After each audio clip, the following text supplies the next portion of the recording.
Credit River, Minnesota may be an unassuming rural community, but it has a rich history that has been shaped by some truly fascinating individuals.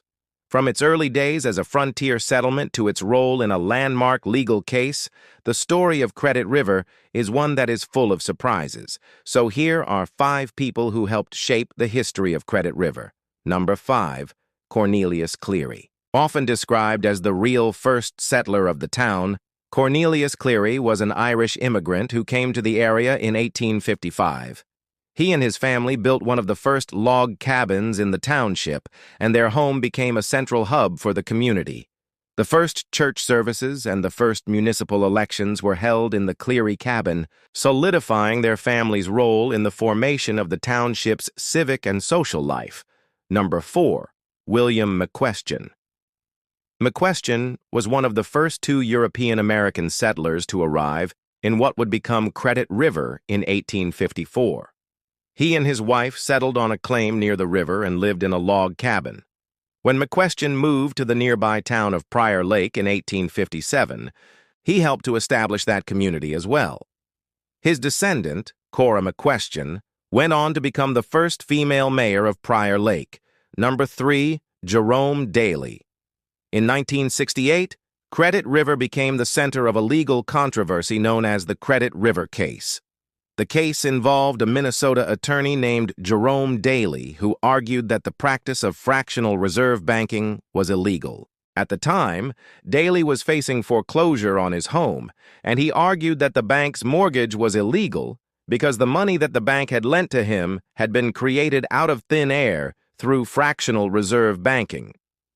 A local jury in Credit River sided with Daly, a decision that created a brief but significant stir in legal and financial circles.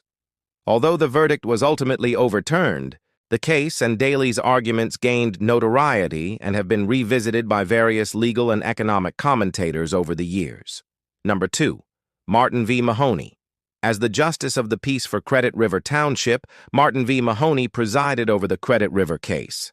By allowing the jury's verdict in favor of Jerome Daly, he became a key player in the legal controversy and was subsequently directed by the Minnesota Supreme Court to cease his involvement in the case.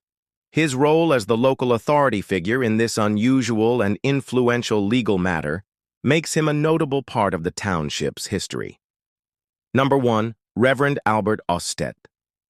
The story goes that in 1854, a Catholic missionary from nearby Lakeville was on his way to deliver Mass in Credit River.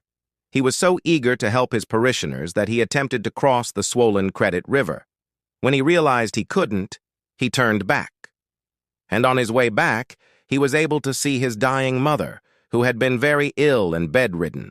He credited the river for this fortunate turn of events, giving the community its name.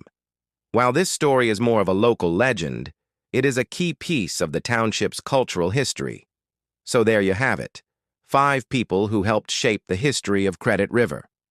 From the early settlers to the controversial legal case, the story of Credit River is one that is full of twists and turns. Who knows what other fascinating characters and events await us as we continue to explore the history of this unique and unforgettable place. Thanks for watching. If you enjoyed this video, please subscribe and give us a like.